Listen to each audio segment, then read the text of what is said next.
In this video, I want to talk a little bit more about landscape design, but I also want to talk about quilting. So here is partially done Sagamore rotary landscape. I've sewn down the roads, which are in black, and you'll see a black square in the middle, which is just pinned there. And that's just standing in for like soil right now. But on the left side, you'll see that I have beige weave it squares, cross stitch fabric, an unfinished cross stitch thing there. And then on the right, I have color in weave it squares. I have what would be considered part of the color key is gray for north and yellow for south. And when you come to the Sagamore Rotary, you're coming down Route 3 south. You go into the rotary here and around, and this is the one that gets you to the bridge, right here.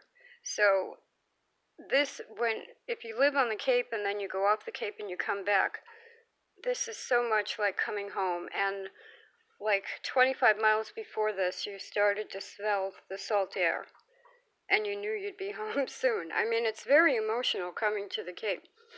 But as a landscape design, you should note the color. Now, forget the patterned background, the pillowcase for a minute, because that is just representing the sand layers of the Cape. But beige is Boston, city, things you're leaving behind. Just leave them beige and neutral.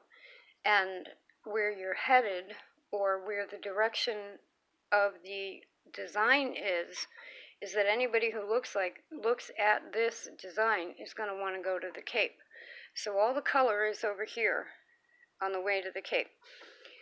And then the center garden, in the photo I had in one of my videos, it showed like no landscaping at all. It hardly ever really looks like that. And every spring they usually have "Welcome to Cape Cod" spelled out in rocks.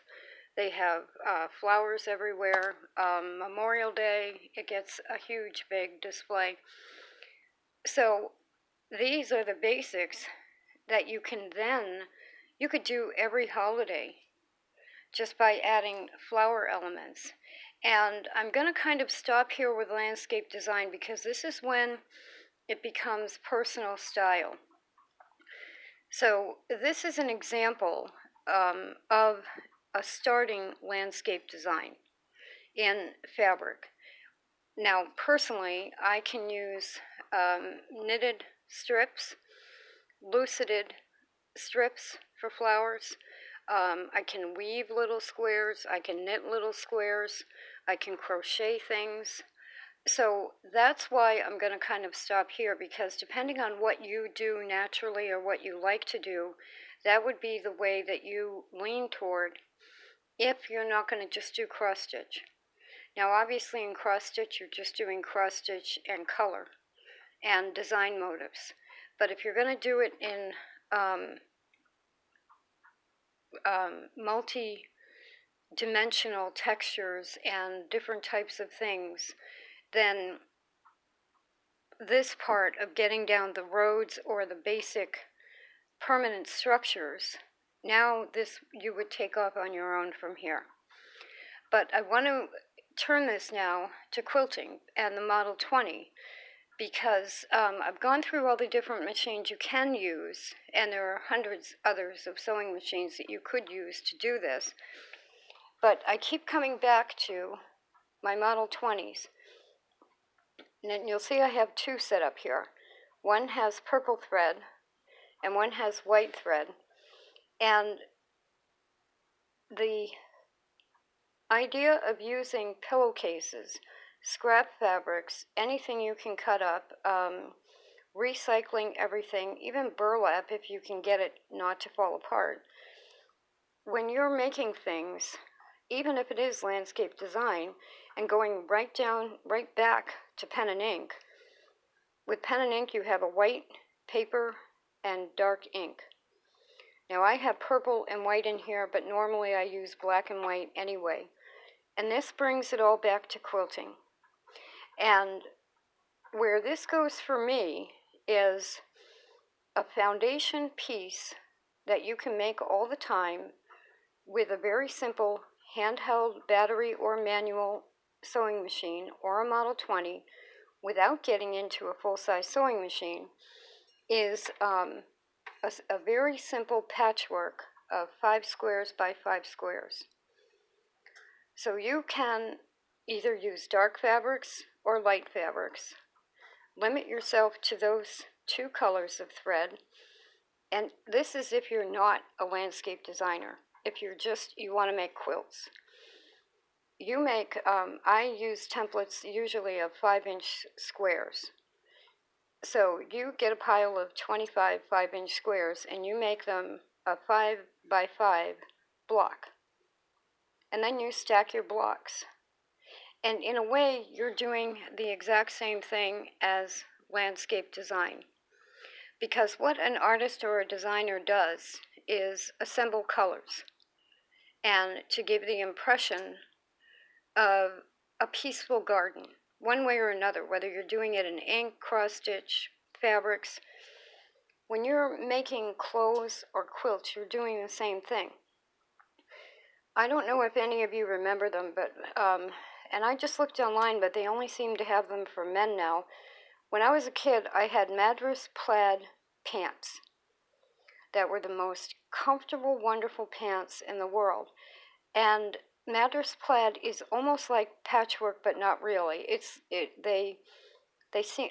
I'd have to look on how they make it, but it looks like they print different plaids all over the place, which is kind of similar to the potholder quilt I just got back. All different plaids that go together to give you an overall color. You're doing the same thing with a 25 square block patchwork. You're going to get yourself a stack of scrap fabrics. You're going to cut out all your fabrics to 5 inches square, and you're going to sit down someday and you're going to put 25 of them together. 5 across, 5 rows down. And then you're going to stack them.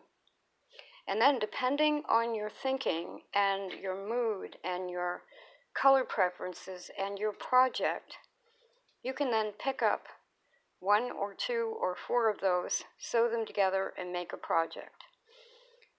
I think it's a way of holding on to our own design abilities. And it's recycling, it's earth-friendly, it's all of that stuff. We all know that we're having kind of trade wars and expense wars with imported items. A lot of things aren't made in America anymore. You can make it yourself, is my point. You can turn it into a quilt. You can make it a baby quilt, a big person's quilt. You can sew fabric like that into a teddy bear. You can make doll clothes. You can do anything you want. And the potholder quilt, even though I found the loops cheaper, $165 is still quite a bit of money for a potholder quilt. And but the idea of it is pieces of America. And so if you make 5-inch, 5 by 5 square panels, you are creating your own little piece of America. And it's just something that I'm going to leave these 2 set up. I'm going to kind of go with just 2 colors of thread, light and dark. Fabrics, any of the fabrics I have that I can cut up. And I'm going to make 25 square blocks. And in my case, they'll probably end up as quilts or vests. I wrote a pattern for a vest for myself. I also made a long version of that, so they can be like pinafores, work aprons. They can be regular aprons. I mean, there's no shame in patchwork. And America itself, through many times, when the economy has gotten bad, or just when the average family couldn't spend $17 a yard for fabric. I mean, that's ridiculous. So patchwork is the patchwork of America. So I just wanted to say I'm going to kind of end here with the landscape design, because now you'd be creating your own wonderful things. And recommend that anybody who either has a handheld stitcher, you can easily put 25 squares together with a handheld stitcher, or a Model 20. You can either quilt it or not quilt it, but then use it as your fabric and make your own pieces of America that way.